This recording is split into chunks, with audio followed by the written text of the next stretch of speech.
Europa league football UEFA Europa লিগের দুই finalist নির্ধারণ আজ। সেই স্বপ্ন নিয়ে সেমিফাইনালে ফের মুখোমুখি হবে বায়ার্ন লেভারকুসেন, এএস রোমা এবং আতালান্তা অলিম্পিক মার্সেই। বাংলাদেশ সময় রাত 1টায় মাঠে গড়াবে সেমিফাইনালের ফিরতি লেগ ম্যাচ দুটি।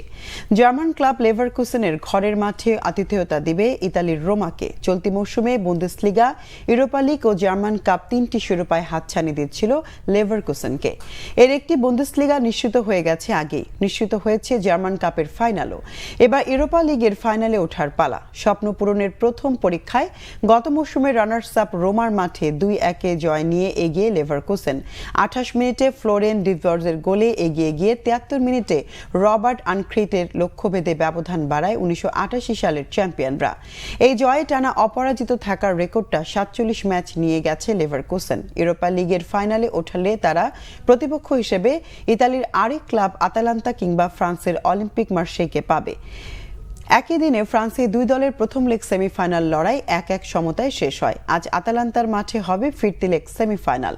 ইউরোপের দ্বিতীয় সেরা এই আসরে দুই দলের কেউই এর আগে খেলতে পারেনি ফাইনাল।